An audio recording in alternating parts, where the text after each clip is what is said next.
Hey y'all, welcome back to another week of Weekly Hyperfixations. I'm Riot. We're on week 31, which is crazy to me. Um, well over halfway through the year. So thank you all um for sticking with it. A little lighter on subject matter this week. Thank goodness. Um in terms of like tone, but also I was so sucked into what I was doing this last week that I kind of didn't pay attention. So, you know, it is what it is. Lollapalooza happened this past week. Um, my personal favorite thing was the sets for both Marina and DJO. Both very good sets. Um, from what I can tell from like the clips and stuff. Um, but I think the biggest thing, I would say, one of the biggest things that happened at Lollapalooza this past week was the Twice set and the Sabrina Carpenter set. The Twice set was really cute because they as I talked about a little bit on the episode post me watching K-pop Demon Hunters, three of the girls in Twice did a cover of Golden, I believe, for the movie. So for Lollapalooza, they did sing that song, and there was a whole drone show that focused for that whole song on K-pop Demon Hunters, including ending that drone show by having the drones say the Hung Moon is sealed, or the Hung Moon is golden, which was really cute. So that was really good. Also, I get excited anytime a K-pop group is at a mainstream music event like this, because 10 years ago there wasn't hardly traction for that, or you didn't hear about it here in the States. So it's nice to see that it's really becoming commonplace. And then moving on to the Sabrina Carpenter set. First of all, at one point she brought out Earth, Wind, and Fire. Not what I expected. It's not September yet. That would have been so good if it was, though. Oh man. But she brought out Earth, Wind, and Fire as part of her set, and they sang together. And then when she did her little, arrest a fan during Juno, I think it is, the people in the crowd that she arrested for that bit of the concert was Momo, Sana, and Jiho from Twice, which is just beautiful. And I believe out of those three girls, I think Momo kept the handcuffs. But that was really cute. I really love when Sabrina Carpenter does the Juno arrest bit when there's celebrities in the crowd. And like if she picks a celebrity, because fans love those kind of interactions and they're really good. Twice fans are going a little crazy right now. So slash positive. I don't blame him at all. But that was really good. Spider-Man Brand New Day news. Not only do we have incredible set photos of Peter Parker in New York, but we also have footage that they are doing practical swinging, which is huge. Because first of all, we got a sneak peek of the suit and it's more brightly colored than usual. It's less dim, or it's, sorry, that's not the right word. It's less muted in color. It's more vibrant. On top of that, 3D webbing on the suit, and then on top of even that, the swinging and explosions are practical effects. So I'm very excited. Y'all best believe I am a Spider-Man enjoyer. So I'm very excited about it. Particularly all of the set photos, and due to the photos that came out of Tom Holland on set as Peter Parker, or as Spider-Man. Due to those photos, it's been more of a trend lately to post pictures of people filming superhero movies, but it looks like just, a citizen took a picture of that superhero in real life. Immaculate. Give me 50 of them right now. Immaculate. You know what I mean? So I'm really excited about that. I also just generally am really excited about Spider-Man content. So, let's see. There's so much. I feel like there's a lot of New York centric stuff. There's not, but I perceive it as such.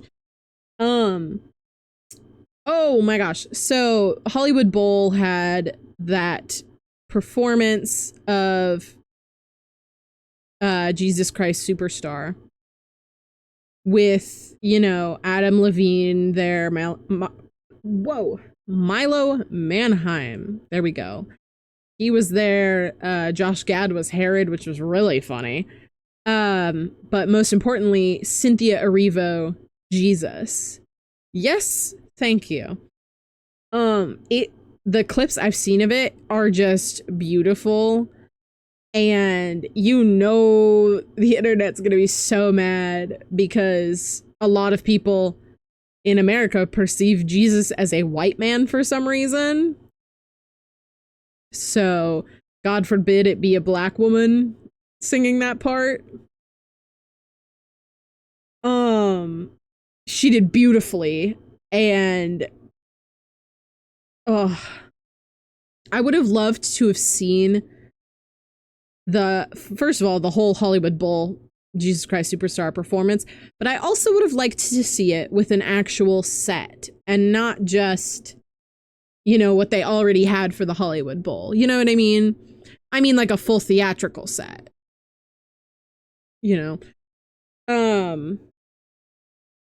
But it was beautiful. Also, Adam Levine's outfit was kind of funny to me because that's so much leather and like the bright white hair. And it was just a funny look to me. But then again, it's not like it was a full-blown theater production. I mean, it is in a way, but it's not a typical fully blown theater production. So I digress.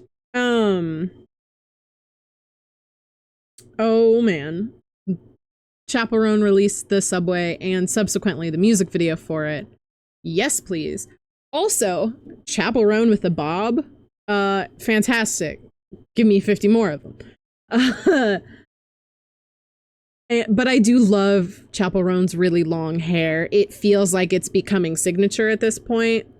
So honestly, to be fair, if she were to change it at any point, now would be a good time. But also, like, it's kind of feels like it's a part of her established look. But also, if she waits any longer to do anything with her hair, I don't know. It just feels like if there's any time for it, it would be now. But also, people love her long hair. So, Also, if she had a bob, I feel like it would be much curlier than the wig she wears in that music video. And of course, this is the music video that I talked about a while back with the super, super long wig.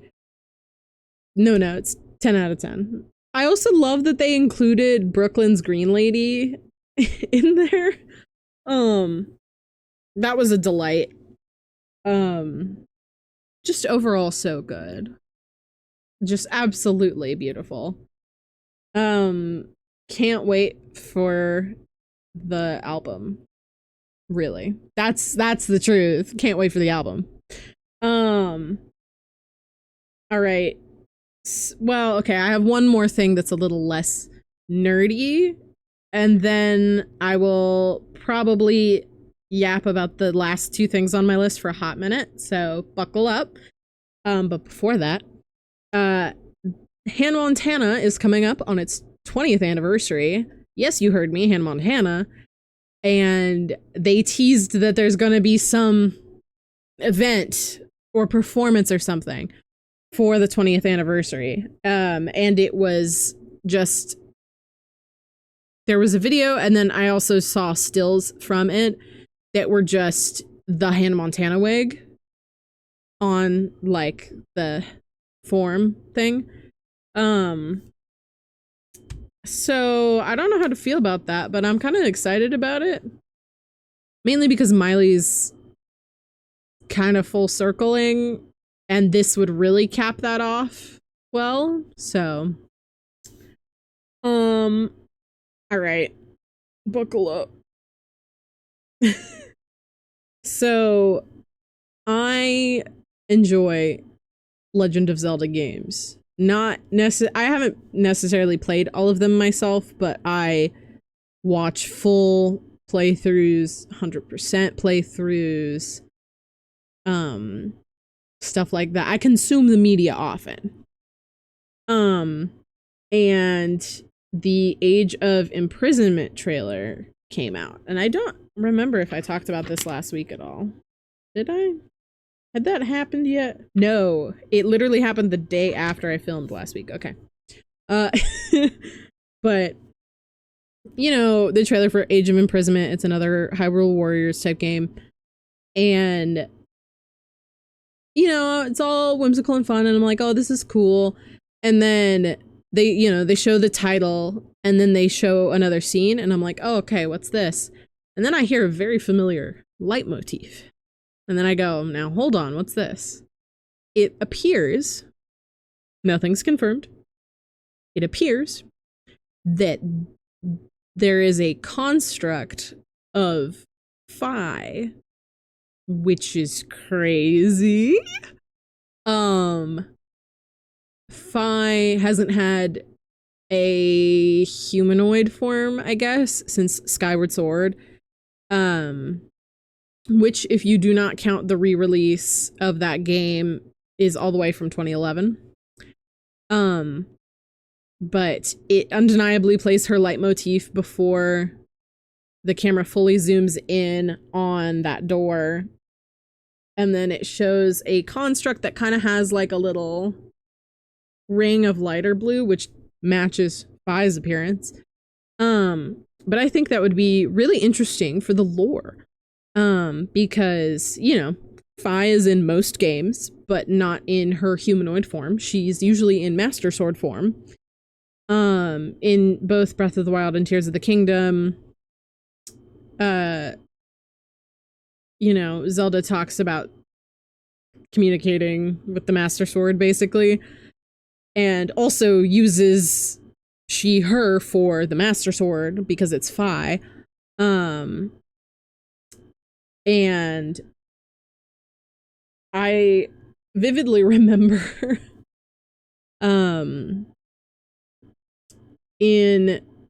you know, I live with someone who is probably Fi's #1 fan, probably.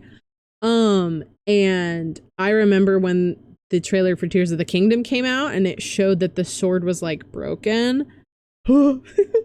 So, you know, imagine the fucking luck of just last week, right after last week's episode, really.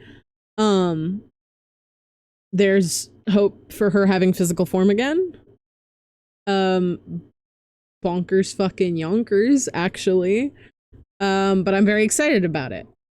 Mainly because, first of all, that's an interesting element to add to the timeline of events for Tears of the Kingdom. But also, I assume it must have some sort of hand with in Zelda figuring out how to restore the Master Sword, because they put the spirit of the Master Sword in a construct, or at least made something that looks like the physical embodiment of the Master Sword into a construct. Unclear. Okay, let's see. Oh, I'm so excited about this next piece of news. Like, wildly excited about it. Now, this was quite a while ago. And I mean quite a while ago. I don't even know how long ago this was. I'd wager it's really early on in my notes. I will continue to speak as I kind of flip through to look for it, but y'all have heard me mention Paul / negative.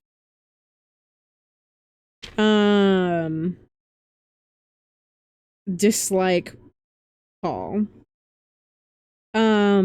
Because, you know, that entire... Oh, Paul predates this notebook. RIP. But Paul, that whole whoa. Hold on. That whole Spider-Man comic that includes Paul, there we go, has basically been a PR nightmare. And everyone has hated Paul. There's no reason to like Paul. It literally felt like a cruel joke. It's public knowledge that the person who wrote Paul into the story literally did it on purpose to piss people off. And lo and behold, the light at the end of the tunnel has appeared. And I could not be happier. This week's issue, basically, this week's issue, Mary Jane broke up with Paul. I am so excited about Mary Jane breaking up with Paul. Because first of all, why would a comic writer get how the hell did you get this approved? B, how in the world did it last this long with how much sales have been tanking due to Paul's existence? So someone finally stepped up and said, stop it.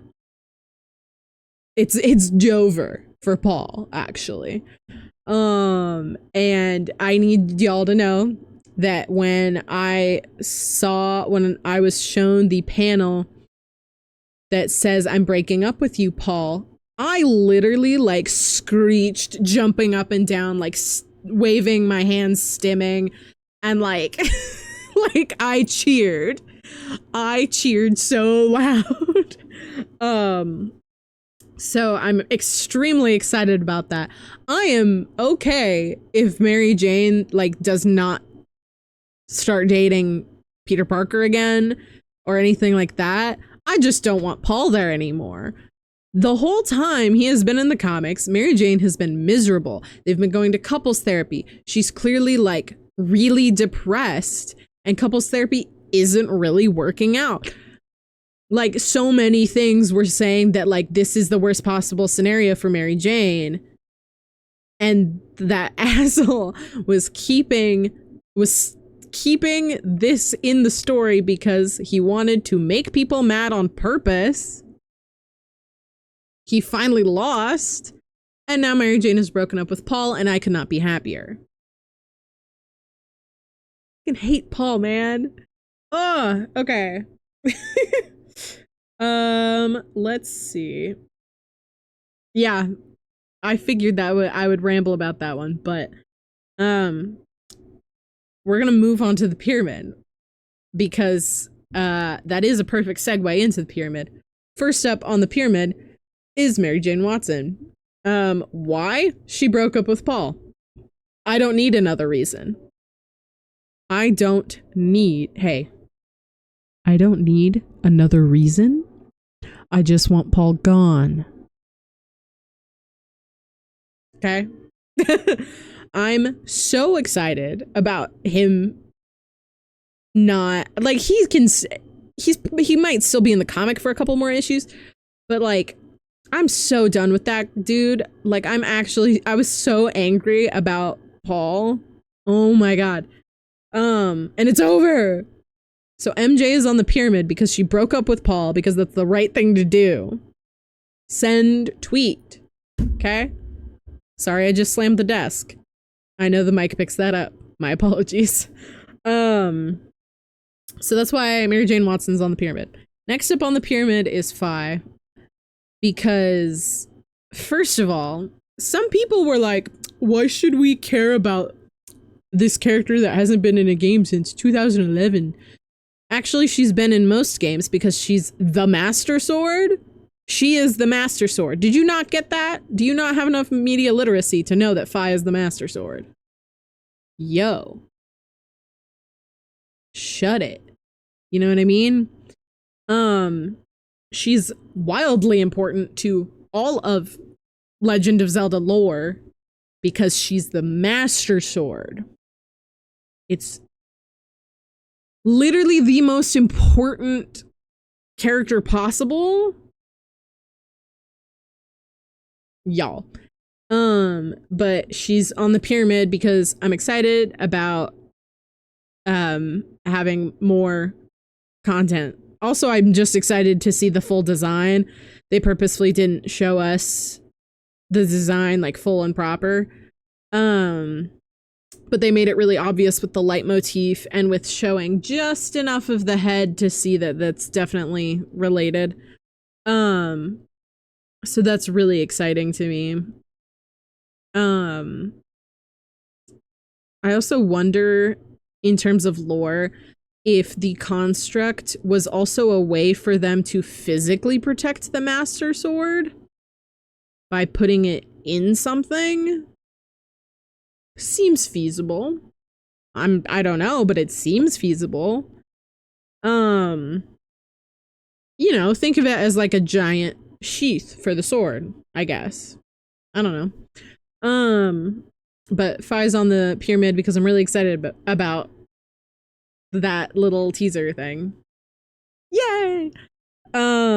Next up on the pyramid is Marina Diamandis. Her outfits for Lollapalooza and just the general vibe that Marina in concert has is immaculate. Truly took charge of the summer. It feels like. And fun fact, we're nearing the end of summer. And I say that because I live in a place where it's generally really hot for a long time. But today and yesterday wasn't as hot. It even rained a little. It rained. So exciting. Been wearing a sweater all day. Never been more excited to wear most of my wardrobe because most of my wardrobe is clothes for cold weather. Because of the area I spent most of my life where cold and rainy all the time. Yeah, of course I'm gonna like it. Okay. But Marina Diamandis is on the pyramid because she is the Princess of Power. Thank you very much. And I'm so glad that her comeback album, Princess of Power, has been so strong of a comeback. Very nice. Next up on the pyramid is Sabrina Carpenter, because oh my god, you got Earth, Wind, and Fire to come out and sing September. Oh my god.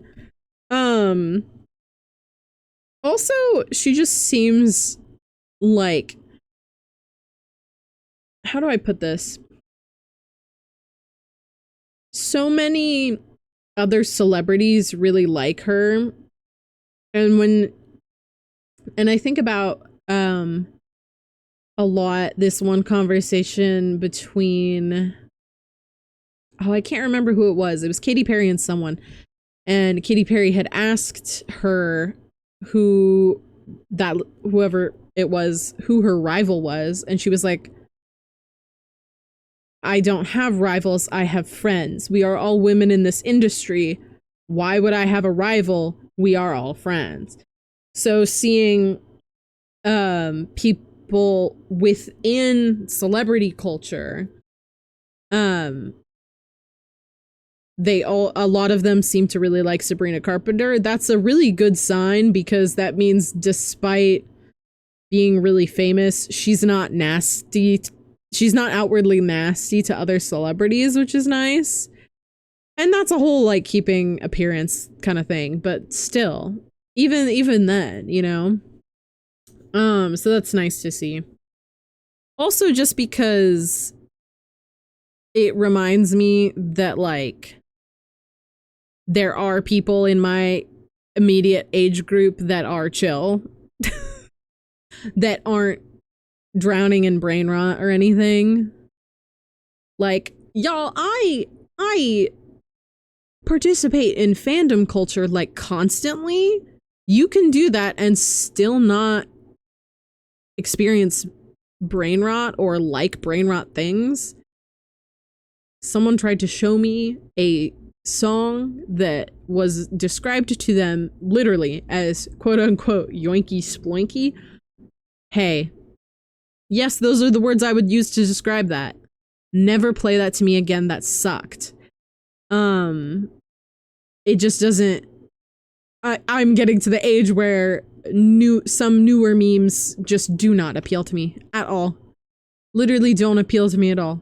The only meme currently that appeals to me is Nothing Beats a Jet 2 Holiday. And right now you can save up to 50 pounds per person. That's 200 pounds for a family of 4. That's the only meme that currently sits in my head that's newer. Like, genuinely, the person who showed that song to the person who showed it to me is older than me. And I'm like, how in the world do you have more brain rot than I do? How's that possible? You know? What? Anyway, I have a real fucking problem with newer memes. Get me classic brain rot. Give me B movie, but every time they say B, it speeds up. That kind of brain rot. That's the kind of brain rot I want. I don't want gibberish. I don't want random shit. Ugh. Yeah. That's my 2 cents on that. Anyways, next up on the pyramid is Chapel Roan, because thank you for the subway. Beautiful. Also, the bob and the like divorce attire. Chef's kiss, actually. Also, and this is literally from today, she was performing in Oslo and her outfit was directly themed off of a Luna moth, which I thought was really cool. That'll be the picture I use for the digital pyramid that I post in the community section. That's where I post. I don't know if I've actually directly mentioned what my community post each week is. I make a graphic of the actual pyramid, and it's really silly and I like doing it. But also just to have that physical depiction out there every week for the pyramid is nice. Usually I post it either the day before or the day of the upload each week. So yeah. All right. And then finally, first and foremost, top spot on the pyramid this week is Cynthia Erivo. For a lot of reasons. First of all, it's Cynthia Erivo. So yeah. Actually, I don't need to say anything else, but I will. But I don't need to. Want to. Cynthia Erivo's on the pyramid, first of all, because of the immaculate performance as Jesus Christ for Jesus Christ Superstar, but also just the fact that, like, accepting that role. Because I need to be so clear with y'all, some people don't actually know this. Before you get a role, you are offered it. Then you have to accept it. Then you have it. Okay? It's a little bit of a tiny bit of a process. Not a very long process, but there's a process involved. So she had to consciously accept that decision, the role. And also just, you know, auditioning, also a decision that she made. And going through with it, even though, you know, in this day and age, you know that you will get backlash for that. But going through with it anyway is a really powerful decision, and it's a very bold decision to make in this day and age. And it's extremely impressive that she did, and that she, you know, didn't let the outward peer pressure of what society will think get to her, and she still went through with that role and performed that role beautifully. So that's why Cynthia Erivo's on the pyramid. Also the outfit, immaculate. A very simple depiction, very good. Also, this is some people's first exposure to Jesus Christ Superstar. And like, for people who are Christian or any religion that believes in Jesus, not necessarily Christian, you may want to read the official synopsis of Jesus Christ Superstar before you get angry, because it's been around a while and it's been like this the whole time. So, just saying, if you want it a little closer to what you want, go look up Godspell. You know? That is our pyramid. And that's this week's weekly hyperfixations. Next, I hope to pay better attention to pop culture this week. Fingers crossed, guys. We'll find out. I'm a little focused on how much it feels like fall outside. So that's immensely distracting to me. Oh, this is a fun little tidbit. And again, I won't disclose what theater I participate in for obvious reasons. But I am now a part of the marketing committee, so that's very fun. I even have an assignment for what show I'm going to be doing the collateral for, which is basically designing the paper products, like banners, flyers, stuff like that. I'm also going to be writing an article about my experience with the theater, because I am a new member, all things considered. Though I will say I'm not like new to theater, so I'm kind of struggling with how to word it, because to me joining this theater felt like an obvious decision to me. And it wasn't as intimidating as I thought it would be.